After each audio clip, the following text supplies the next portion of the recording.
meu povo balançando no calor.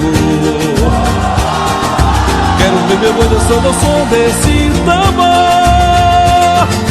Vive uma expressão, boi do coração, rubro de paixão, tique de emoção.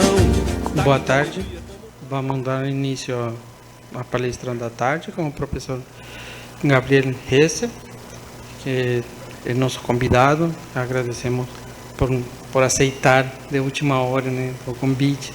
Tá? Ele se ofereceu muito amavelmente dar a palestra de hoje à tarde. Tá? Ele é professor graduado em Matemática Aplicada e Computação pela Universidade de Campinas, tem doutorado pela Universidade de Campinas e é atualmente professor associado da Universidade de São Paulo, certo? A área de pesquisa dele são variadas: otimização não linear, otimização cônica, certo? Análise numérica, otimização, algoritmos e aplicações diversas, tá? Então, temos a honra de ter o professor, por favor.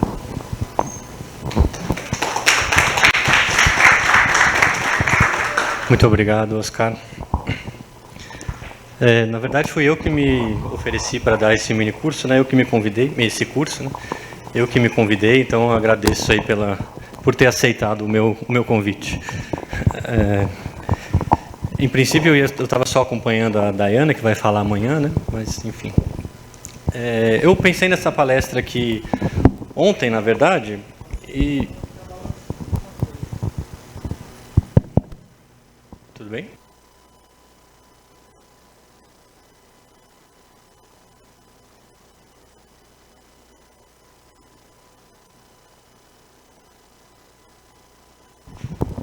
Alô, alô. Então, eu pensei ontem na ideia de dar essa palestra, né? Então, não tenho slides, nada. Então, só já peço desculpas aí se tiver alguma falha.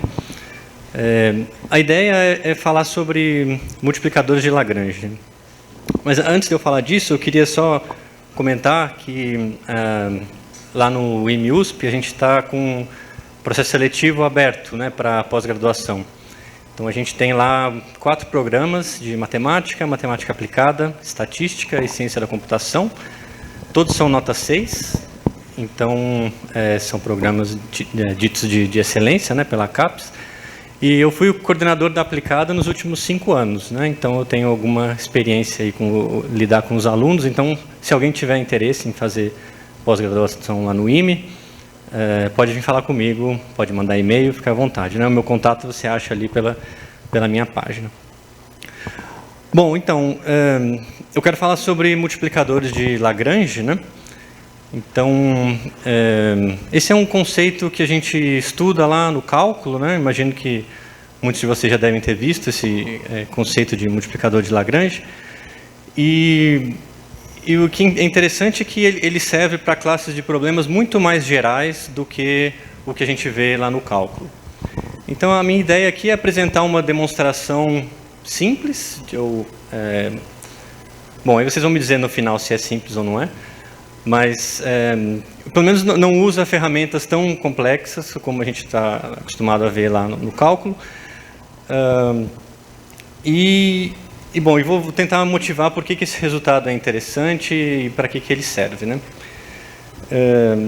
Então, o problema que eu quero lidar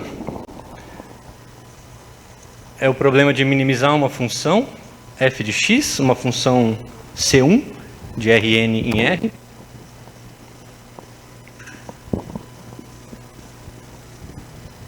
Sujeito a restrições. Eu vou escrever assim. Você tem uma função h de Rn num certo Rm. E aqui, a forma mais geral do problema que a gente está interessado é um problema de inclusão em um cone. Esse K é um conjunto, em princípio, um subconjunto do Rm. Né? Então, você tem o seu x, que são suas variáveis de interesse. Você tem a sua função que você quer otimizar. E você tem as suas restrições, que é aonde as suas variáveis moram. Elas moram nos x, tais que quando você transforma esse x por um h, isso pertence a algum certo cone pré-definido, né? No cálculo, a gente estuda esse caso aqui, onde o cone é simplesmente a origem, né? São chamadas restrições de igualdade, né? H de x, você tem m funções h, hi, você tem restrições de igualdade. Cada hi de x tem que valer 0. Então, eu vou abordar esse caso mais simples, mas eu vou dar alguma ideia do caso mais geral, que é de restrições cônicas, né? Outro caso de interesse é quando o cone é o ortante negativo, né? Então, você tem aqui, ali seriam várias restrições de igualdade, e aquele segundo caso seriam restrições de desigualdade. Então, muitos problemas de otimização a gente formula, em geral, com desigualdades, né? Então, a gente pode pensar que a matemática pura, digamos, lida com objetos mais rígidos, como equações, né? E nessa área aqui na matemática aplicada, a gente tem que lidar muito com inequações, coisas um pouco menos rígidas, né? Então, você pode pensar que é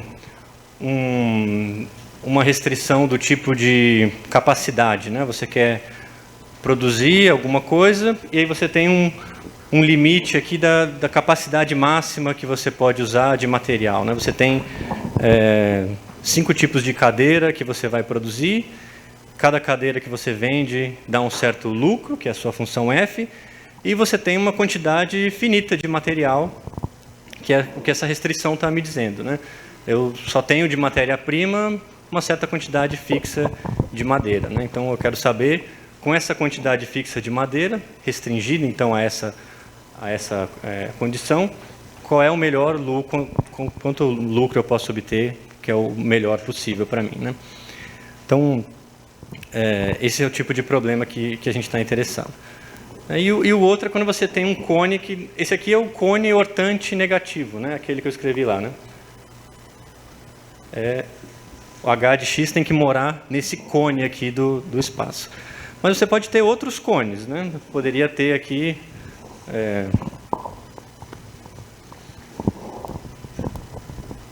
a Dayana vai comentar amanhã na palestra dela um cone que é uma casquinha de sorvete, né? Uma coisa assim. Então, H pertence a esse cone. Esse aqui é chamado cone de Lorentz. Isso está associado ao cone lá da relatividade de Einstein, né? Então, esse é um cone que aparece muito aqui em otimização. Você pode pensar também no cone das matrizes semidefinidas positivas. Um cone sempre é um conjunto que, quando você pega um elemento do conjunto, você pode estender ele indefinidamente para o lado positivo, né? Se você pegar qualquer múltiplo positivo de qualquer ponto, ele está no conjunto. Isso é um cone, é um conceito de espaço vetorial, né? Um conjunto é um cone. Se você pega os múltiplos escalares positivos, sempre pertence ao conjunto também, né? Os escalares positivos de qualquer elemento. Mas aí você pode pensar no cone, então, de matrizes semidefinidas positivas. Também você pode pensar que é um cone dentro do conjunto de matrizes simétricas. Então, é um ambiente onde você pode fazer otimização, onde a sua restrição lá é uma matriz, que a sua restrição é que a matriz tem que ser semidefinida positiva, né? Estou interessado só nas matrizes cujos autovalores são não negativos. Então, isso é um exemplo. Então, eu vou falar só, por enquanto, do caso mais simples aqui, né, onde o cone é só a origem, né? Então não tem cone nenhum, é só o problema mais simples. Mas eu estou só fazendo uma propaganda aqui da palestra de amanhã, que a Dayana vai falar mais de cones. E, na verdade, ela vai falar de cones que têm uma estrutura algébrica, né? Então, esses cones que eu citei, tanto esse cone do sorvete e o cone de matrizes semidefinidas positivas, por trás tem uma álgebra de Jordan, né? Esses cones são, na verdade, quadrados em uma álgebra de Jordan, né? Se você pensar aqui o ortante positivo, né? Esse aqui, Esses aqui são os elementos que são quadrados pelo produto de Hadamard. Então, esse é o ortante positivo. São os caras dessa forma, o em RM, onde essa bola aqui é o produto de Hadamard. Então, isso aí, o produto de Hadamard é aquele componente a componente, né? Você pega dois vetores, o produto de Hadamard é o vetor que é o produto componente a componente. Então, o RM+, né, esse cone aqui, é o cone de quadrados quando você coloca no RM o produto de Hadamard. Então, esses outros cones que a gente vai estudar, que a Dayana vai falar, são cones desse tipo, onde por trás tem uma álgebra de Jordan com um produto de Jordan, e esse cone é o quadrado nessa álgebra de Jordan. Então, tem toda uma estrutura matemática muito bonita quando a gente passa a estudar a otimização cônica, e passa a ter uma matemática bem elaborada mesmo, né, do ponto de vista algébrica. Tem toda uma teoria de autovalores e autovetores para esses cones aqui, né? Mas, enfim, então, o que eu quero falar é algo mais simples, que é o caso ali onde não tem cone, onde só tem restrições de igualdade, né? No primeiro momento seria isso. E eu quero comentar, então, sobre os multiplicadores de Lagrange, né? Então, digamos que a gente tenha um problema aqui desse tipo. Estou aqui na origem. Então, estou aqui na minha casa, que é a origem, e aqui perto da minha casa passa uma rua. Então, tem uma rua aqui, passando perto da minha casa, e eu quero pegar um táxi que vai passar aqui nessa rua. Eu quero saber como é que eu vou fazer para chegar até a rua pelo menor caminho, né? Então, eu posso pegar o táxi aqui, aí eu vou ter andado muito, né?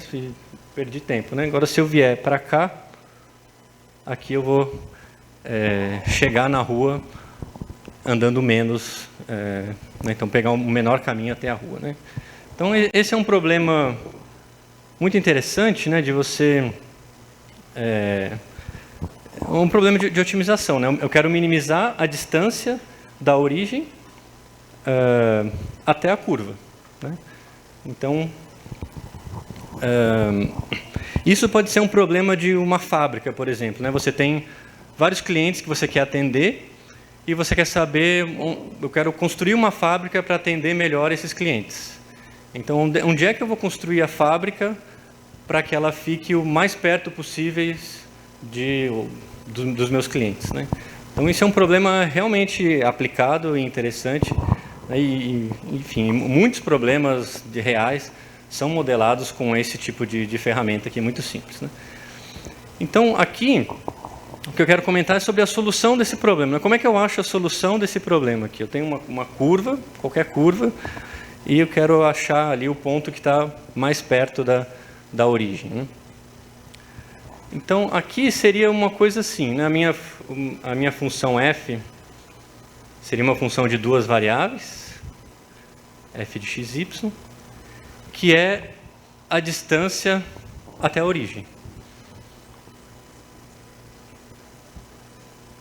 A distância ao quadrado não faz muita diferença.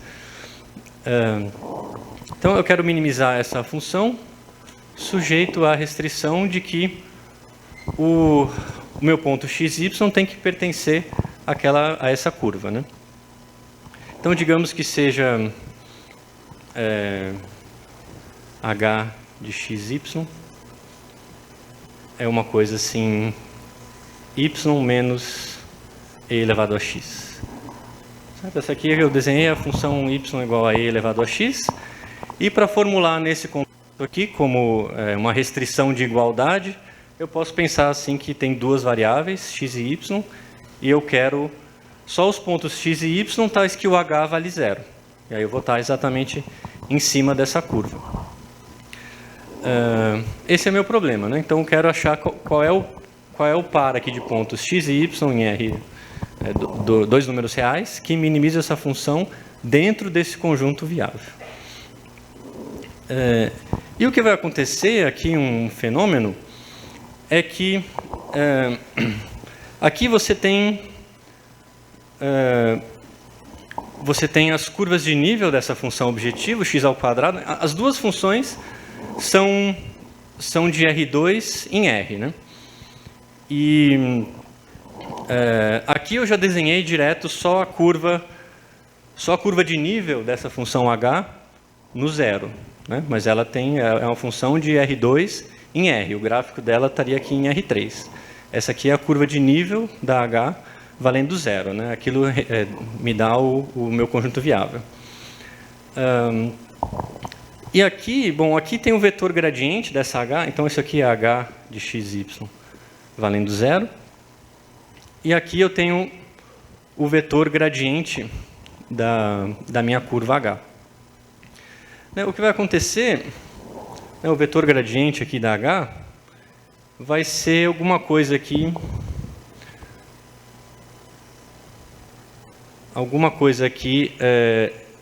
ortogonal à curva de nível. Esse vai ser o gradiente de h. Se você pensar que você tem aqui a derivada, né? Isso aqui seria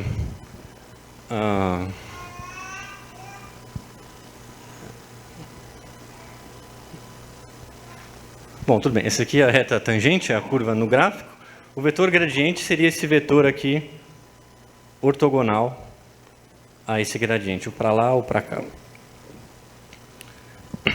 Sempre, quando você tem uma curva de nível e você calcula o gradiente, isso dá ortogonal às curvas de nível, né? E você pode calcular aqui o que seria o gradiente dessa h.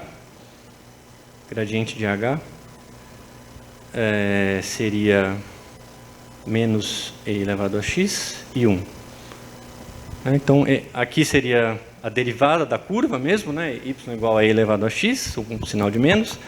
E quando você desenha ali naquele R2, isso dá um vetor, dá esse aqui para cima, né? Dá um vetor aqui ortogonal à curva de nível. E o que acontece é que na solução do problema de otimização, né, essa curva de nível, esse vetor gradiente, o que acontece é que isso vai ser paralelo ao gradiente da função f também. A função f é esse paraboloide aí, né, assim. E aqui tem as curvas de nível.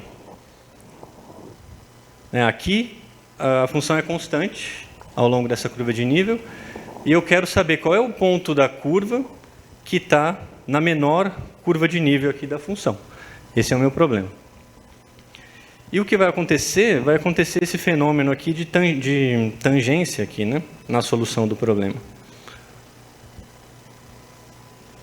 Então, o gradiente dessa função f, gradiente da f, é o 2x, 2y. Né, o multiplicador de Lagrange, que está aí por trás, ele vai dizer que, na solução, esses dois vetores são paralelos, né? O xy, que é a solução desse problema, é tal que esses dois vetores são paralelos. É isso que diz o teorema de Lagrange, né?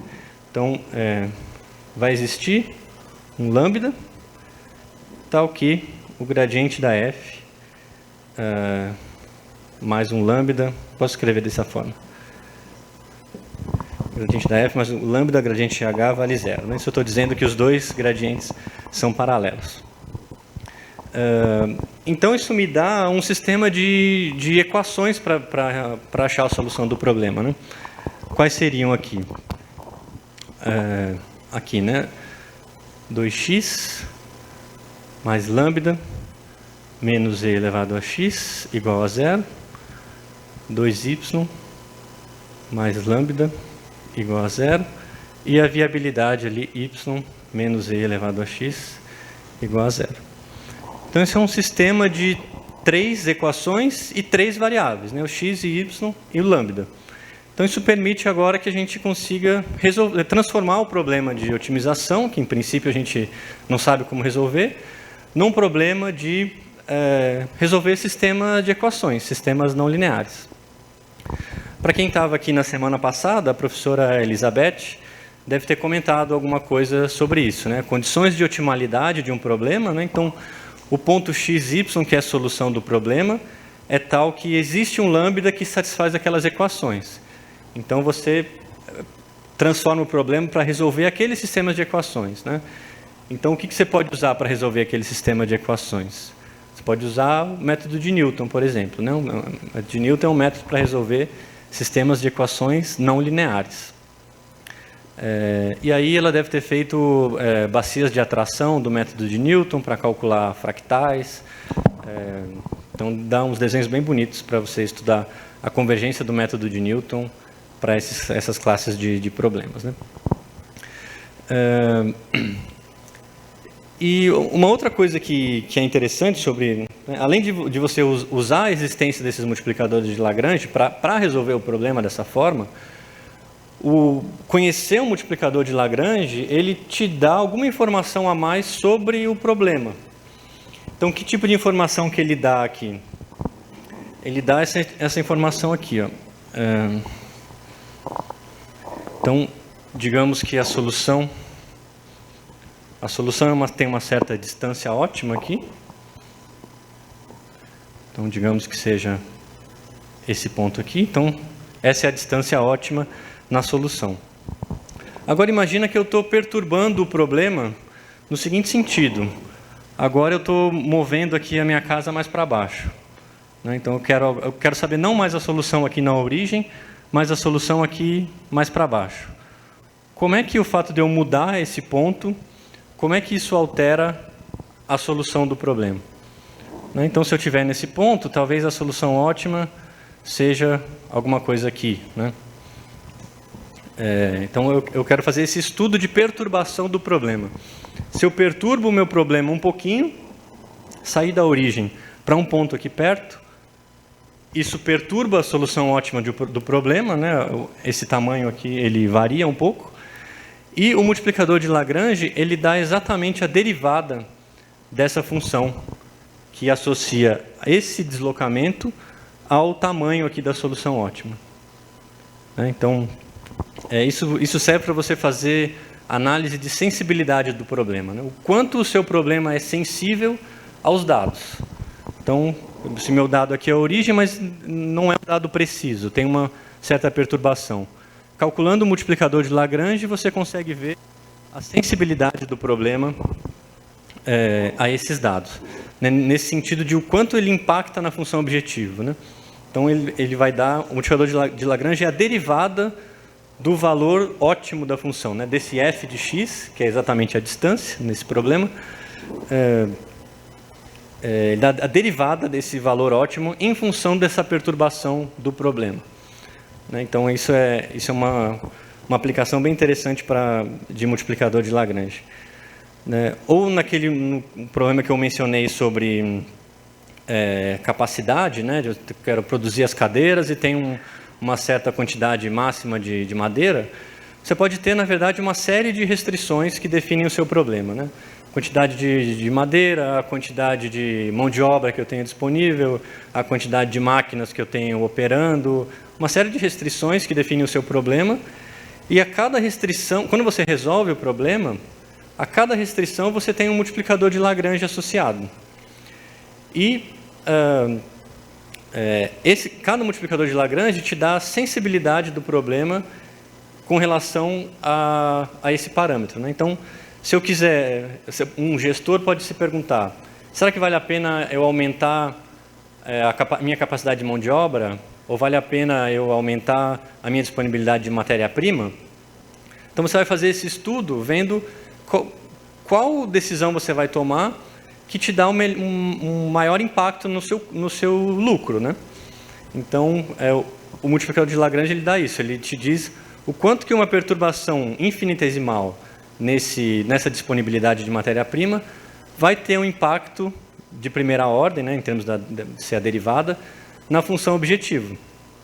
Então, saber o multiplicador de Lagrange de cada restrição, ele te dá esse tipo de informação sobre o problema. Bom, aqui eu falei sobre o caso onde tem uma restrição apenas, mas o caso geral, né, se eu tiver aqui com M restrições, o que eu vou ter um multiplicador de Lagrange para cada restrição. Então, tem um lambda 1, gradiente de H1, mais um lambda M, gradiente de HM, igual a 0. Né? Então, é um vetor de multiplicadores de Lagrange que está na solução. Né? Então, é como se fosse uma espécie de equilíbrio. Né? A cada restrição, você define uma variável e, quando o sistema está em equilíbrio, né, nessa solução, essa equação aqui é satisfeita. Né?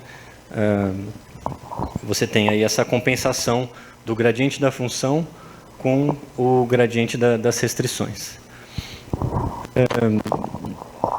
Bom, o que eu queria, então, falar é sobre como é que a gente mostra, então, a existência desses multiplicadores de Lagrange, né? Uma prova simples ou alternativa a ao que é clássico aí do cálculo. Né?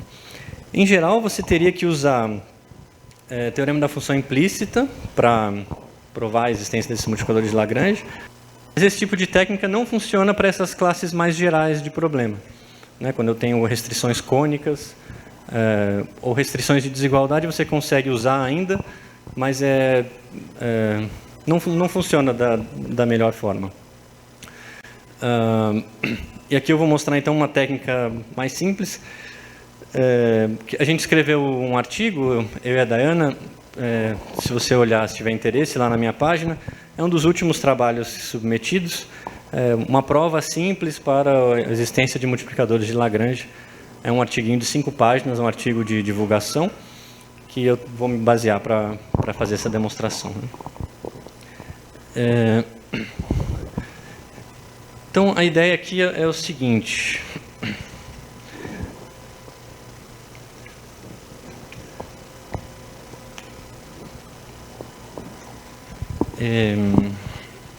Vamos ver se eu lembro a prova inteira aqui. O conceito que eu vou me basear em alguns conceitos de convergência de sequências e o teorema de Weierstrass. Isso essencialmente é o que eu vou precisar.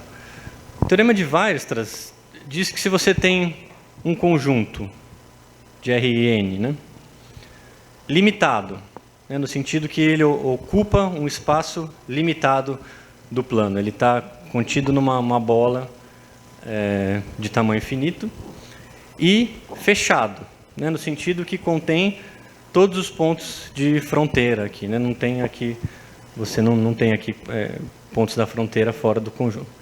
Conjunto fechado é ilimitado.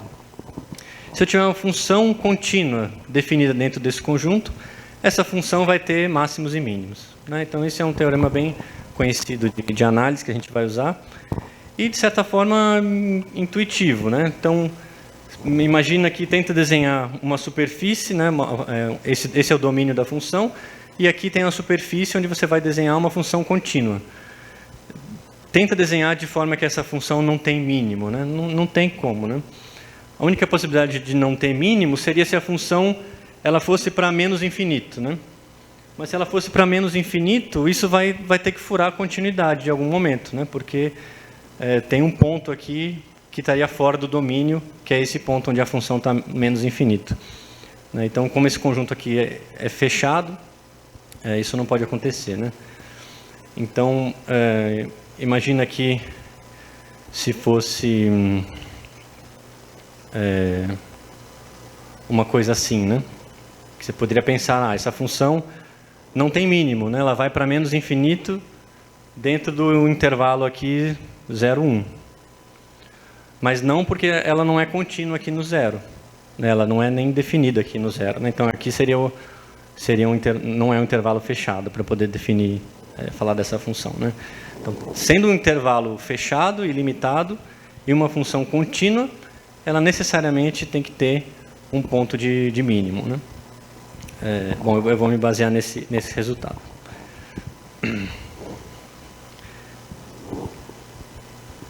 Então, vamos supor que eu tenho um problema, x, eu tenho a solução do problema, x barra é solução ótima desse problema de minimizar f de x sujeito a h de x igual a 0.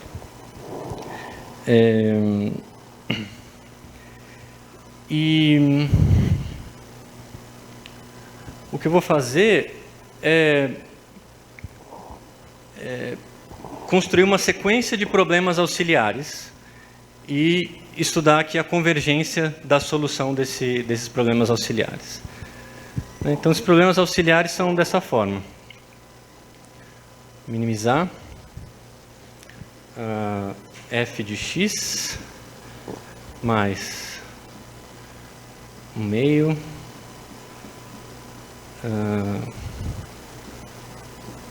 norma de x menos x barra ao quadrado mais k sobre 2 norma de h de x ao quadrado sujeito a norma de x menos x barra menor ou igual a um certo delta. O que eu fiz, eu estou regularizando o problema em torno desse ponto x barra. O x barra é a solução ótima daquele problema lá. E eu construí aqui uma sequência de problemas para todo k, todo número inteiro k. Eu tenho aqui uma sequência de problemas onde esse k varia entre todos os números naturais. Então, eu regularizei o problema uma certa vizinhança aqui, delta, positivo, pequeno o suficiente. Eu acho que eu posso tomar assim esse delta qualquer, eu acho que não vai dar problema. E regularizei aqui a função para tentar forçar que esse x fique perto de x barra. A ideia é que a solução desse problema convirja para esse x barra. Essa é a ideia que eu vou dessa construção. E aqui é um termo de penalidade. Conforme esse k cresce, eu quero minimizar essa função, né? E aqui eu tirei a restrição do problema, né? Não tem mais a restrição h de x igual a 0.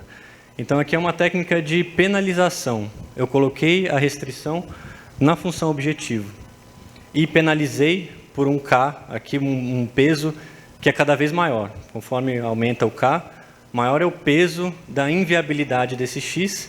Isso vai acabar forçando o x a ser viável, o x a satisfazer as restrições, né? Então, isso é uma técnica de penalização.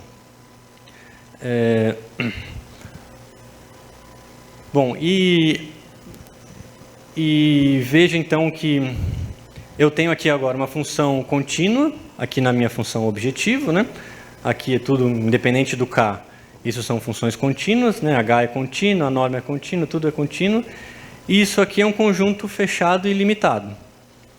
A norma ao quadrado, norma 2, qualquer norma, é uma bola compacta do Rn. Então, daqui eu tenho uma sequência, né? Então, construí aqui uma sequência xk de soluções desse problema. O xk é a solução desse problema para cada k. Essa é a ideia dessa construção. E aí vou mostrar que essa xk converge para x barra. Essa é a ideia principal da prova. E daí vocês vão ver que eu consigo construir os multiplicadores de Lagrange a partir dessa convergência. Bom, por que esse xk converge para x barra?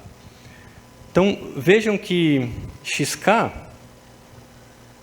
Então, xk é sequência de soluções, né? Para cada k. E, bom, então, para a gente ver que essa sequência xk converge, a primeira observação é que xk é uma sequência limitada. Por que xk é uma sequência limitada? Porque ela mora aqui nessa bola, né? Então, o xk é a solução desse problema em particular, ele está dentro dessa bola. Então, xk é uma sequência limitada. Se ela é limitada, ela tem algum ponto de acumulação. Eu vou mostrar que todos esses pontos de acumulação é o mesmo, que é o x barra. Então, sendo limitada,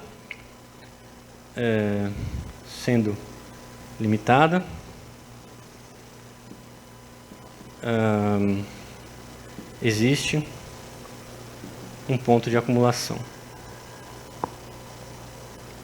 X estrela. X ponto de acumulação. Então, significa que existe alguma subsequência convergindo, né? Então, pode ter outras subsequências convergindo para outros lugares, mas tem pelo menos uma subsequência convergindo. Então, agora eu vou pegar um ponto de acumulação qualquer. Então, seja x estrela, um ponto de acumulação qualquer dessa sequência. E eu vou mostrar que ele tem que ser o x barra. E aí isso conclui a demonstração que essa sequência converge, né? Porque eu estou mostrando que tem um ponto de acumulação e, se tiver mais de um, todos eles têm que ser o mesmo. Então, isso significa que a sequência converge para esse ponto x barra, né? Então, como é que eu mostro aqui? Eu vou usar a propriedade dessa sequência xk de ser solução desse problema. Então, eu tenho que o valor da função aqui em xk, ele é o melhor para qualquer outro ponto dentro dessa bola, né? Essa função avaliada em xk é o menor possível entre qualquer outro ponto dentro dessa bola. É isso que significa a definição da sequência xk. Então, se eu fizer f de xk mais 1/2 xk menos x barra ao quadrado mais k sobre 2 norma de h de xk ao quadrado. Isso aqui é menor ou igual à função avaliada em x barra, que, independente de qual seja o k, isso aqui dá 0, né? Porque o x barra é a solução ótima desse problema aqui, que ele tem que ser viável, tem que ser 0. Então, independente do k, isso aqui dá 0, isso aqui dá 0 também. Então, isso aqui é necessariamente menor ou igual a f em x estrela, x barra. Certo? Simplesmente porque xk é a solução desse problema. Então, eu estou comparando a função avaliado em outro ponto do domínio, né? Então, tem que ser menor. Só calculando essa função avaliada nesse outro ponto do domínio, que é o x barra, dá f de x barra do lado esquerdo. E aqui, isso aqui, esse termo aqui é não negativo, né? Eu posso dizer que isso aqui é menor ou igual a f de xk mais meio norma de xk menos x barra. Certo? Só majorando ali aquele terceiro termo por 0. Agora, o que está acontecendo aqui? Vejam que x estrela é um ponto de acumulação dessa sequência, né? Então, eu posso analisar essas duas desigualdades valem para qualquer k. Oi?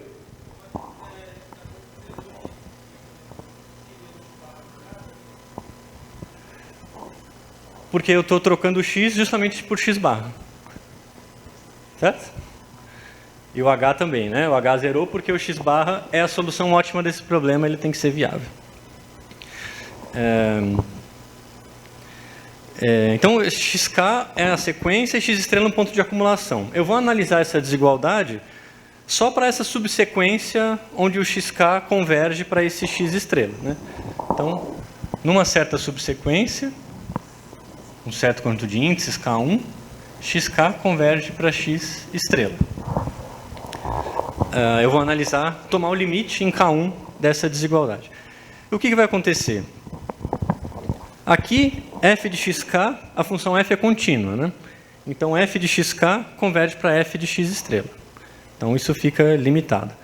Isso aqui converge para meio da norma de x estrela menos x barra. A norma ao quadrado é uma função contínua, você pode passar o limite ali também.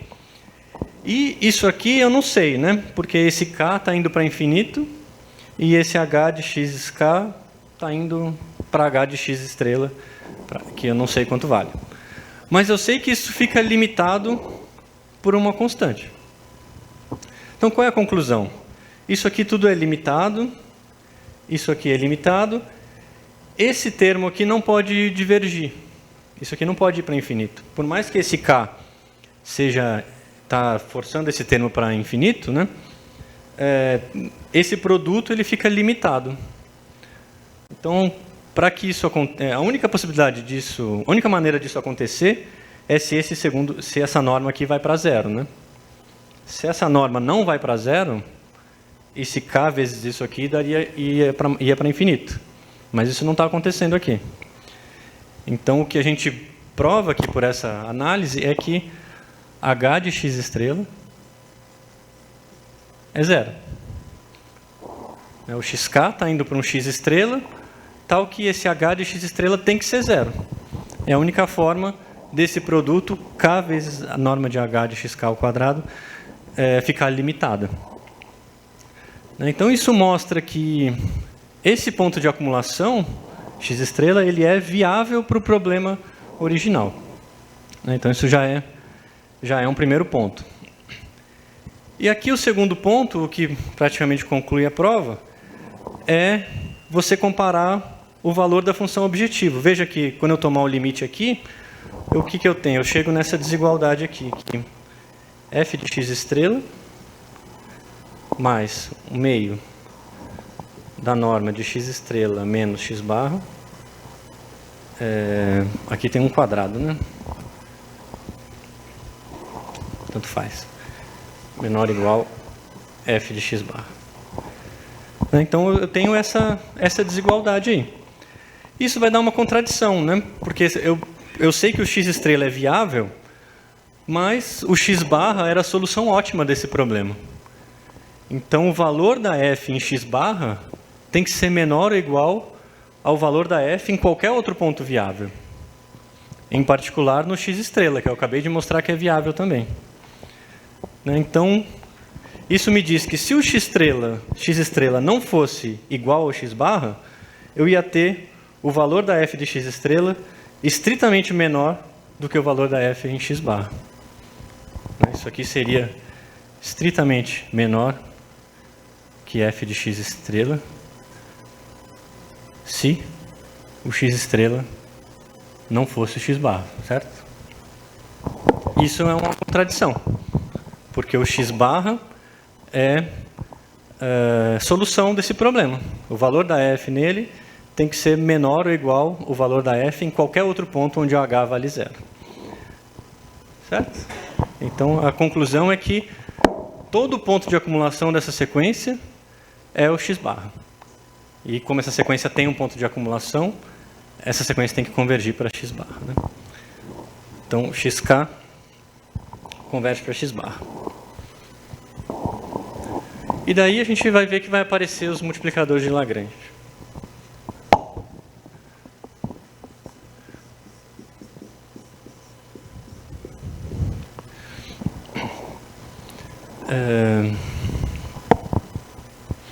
Xk converge para x barra. Então veja o que está acontecendo. Eu tenho aqui a sequência xk, e cada xk resolve esse problema. A gente sabe que se eu estou minimizando uma função sem restrições, a derivada tem que se anular dessa função. Certo? Então eu vou usar isso aqui. Eu sei que em xk,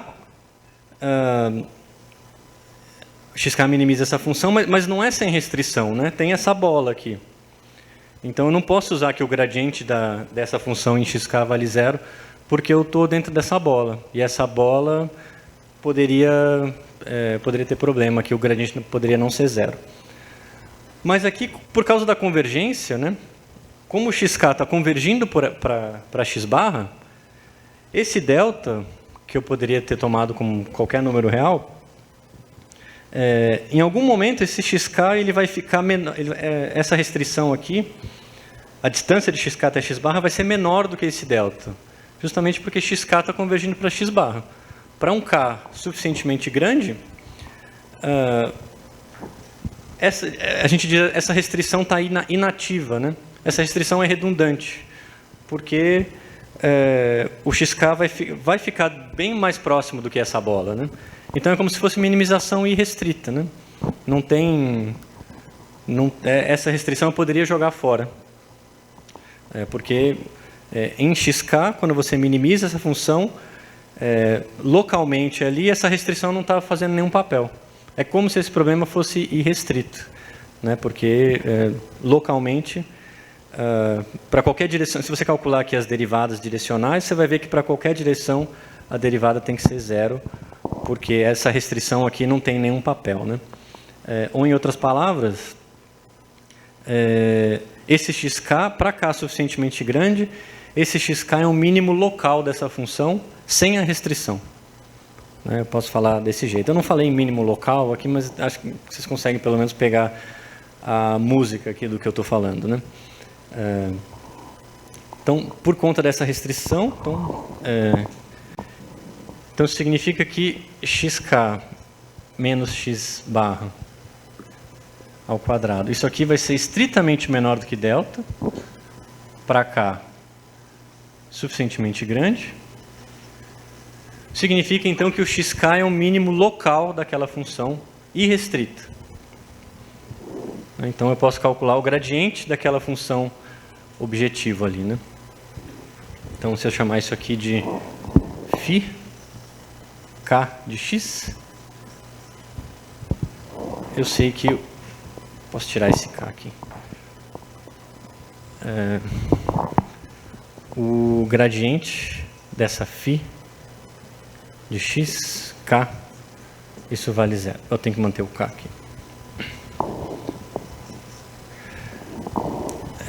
Bom, e daí a gente já está chegando aí nos multiplicadores de Lagrange a partir dessa equação. Essa é a equação que vai dar o multiplicador de Lagrange. Só preciso saber calcular a derivada dessa função aqui, né?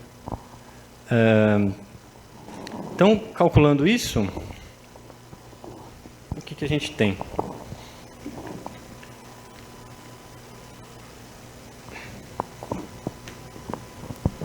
Então, aqui, ali é o gradiente da f em xk, mais, ali aquele meio eu fiz só para simplificar a conta aqui, vai ficar xk menos x barra, e aqui fica uma coisa assim, soma i igual a 1 até m de k hi de xk gradiente de hi de xk. Quando você faz essa conta aqui, a derivada, isso aqui é um monte de termo dessa forma, soma de hi de x ao quadrado, é 2 hi de x, derivada de hi de x. É isso que eu estou escrevendo aqui, né? 2 hi de x, derivada de hi de x, só que eu fiz ali tudo um pouco rápido. E aqui a ideia então é tomar o limite, isso aqui vale zero. Então isso aqui seria um multiplicador de Lagrange, isso aqui vai para zero, e isso aqui vai para o gradiente da f em x barra, né? Então a gente já consegue ver ali, mais ou menos, aparecendo o multiplicador de Lagrange, essa equação que é satisfeita no limite, né? O gradiente da f de x barra, isso aqui vai para zero, isso aqui é uma soma de uns certos escalares lambda vezes o gradiente de h, isso dá zero. Qual é o problema aqui? O problema é com esse termo aqui. Eu não sei se isso aqui converge, né? Porque aqui é uma coisa que está indo para zero vezes uma coisa que está indo para infinito. Então isso aqui pode não convergir. Então se vocês lembrarem lá do teorema de Lagrange, precisa de uma condição sobre o problema para que exista um multiplicador de Lagrange, né? E essa condição vai ser justamente para dar a convergência daqueles lambdas ali. Então, essa condição é a independência linear dos gradientes. Essa é a condição de regularidade. Tipicamente a gente tem para a existência de multiplicadores. Então, a ideia é tomar o limite ali e usar essa hipótese para mostrar que tudo ali tem limite, né? Então, a gente vai tomar um MK, que é o máximo desses lambda IK, para ir de 1 até M, e vou mostrar que esse MK é limitado, né? É em módulo aqui. Vou mostrar que essa sequência MK é limitada, usando essa hipótese de regularidade que eu falei. Então, eu vou dividir por MK ali em cima. Então, fazendo aqui a divisão, eu vou ter isso aqui. Mais soma lambda I sobre esse MK, gradiente de HI de XK. Isso vale zero.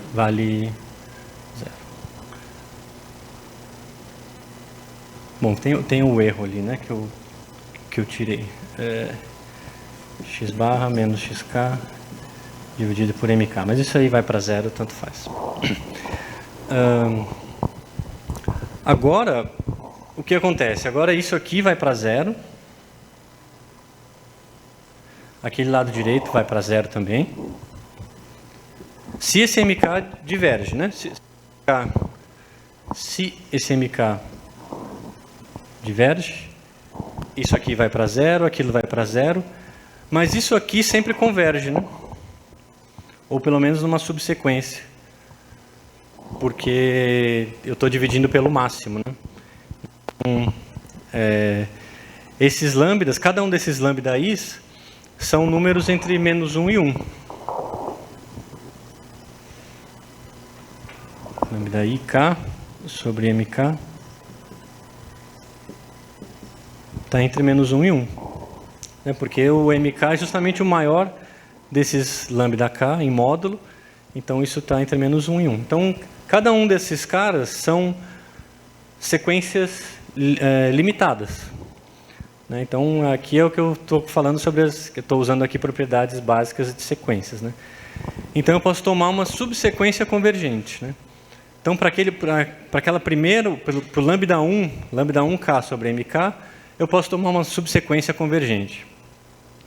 Aí, dentro dessa subsequência convergente, eu posso tomar uma outra, tal que o segundo componente também converge. Né?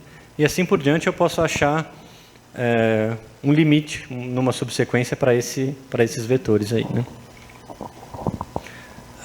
Vou apagar aqui.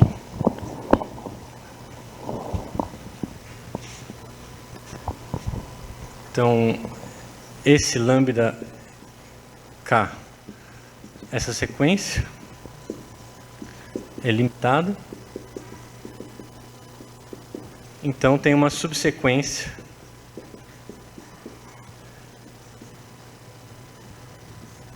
converge para um certo alfa. Uma subsequência. E aí eu posso tomar o limite.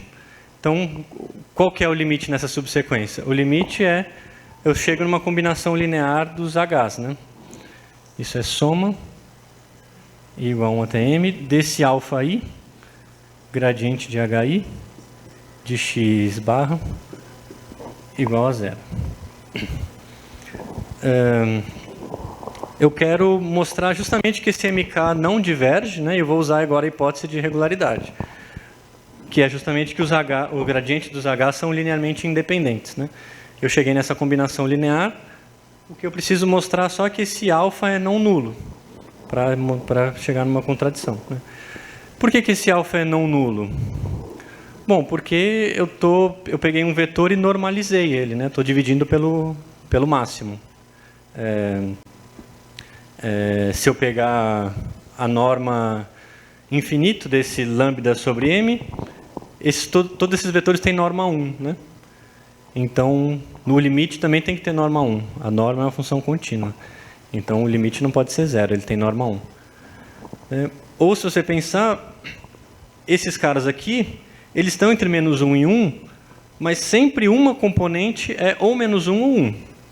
Porque justamente o MK é esse máximo, né? Então, a componente do máximo ela é igual a menos 1 ou 1. Então, é uma sequência convergindo, onde uma sequência de vetores convergindo, onde alguma componente é sempre ou menos 1 ou 1. Essa sequência que converge, se ela converge, ela não pode convergir para 0. Não tem como ela se aproximar arbitrariamente do 0, se ela sempre tem alguma componente igual a menos 1 ou 1. Né? Então, esse alfa é não nulo, e isso dá uma contradição. Né? Alfa diferente de 0 contradiz a independência linear dos gradientes. Essa, então, é a prova simples, né, do teorema de Lagrange, mas é simples no sentido que ela usa só conceitos elementares. Né? E a vantagem dela é que ela se generaliza naturalmente para o problema cônico. É exatamente a mesma prova para o problema cônico. A única diferença é que a gente precisa usar aqui uma outra função de penalidade. Né? Essa aqui, digamos, é a função p de x. Se eu tiver um outro tipo de problema cônico, né, eu preciso trocar essa função penalidade usando aqui a projeção no cone e usar algumas propriedades sobre projeção. Mas aí vocês podem olhar lá os detalhes no artigo para quem tiver interesse. Eu vou encerrar aqui. Obrigado.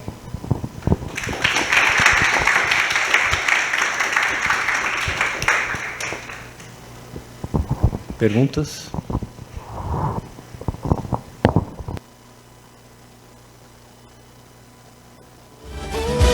Gira meu boi, gira meu boi, balança boi, balança boi. Bem forte, vai.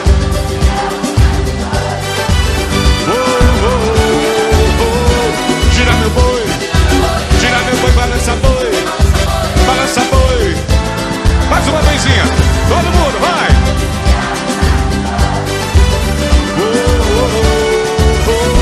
Gira meu boi, balança boi, balança boi.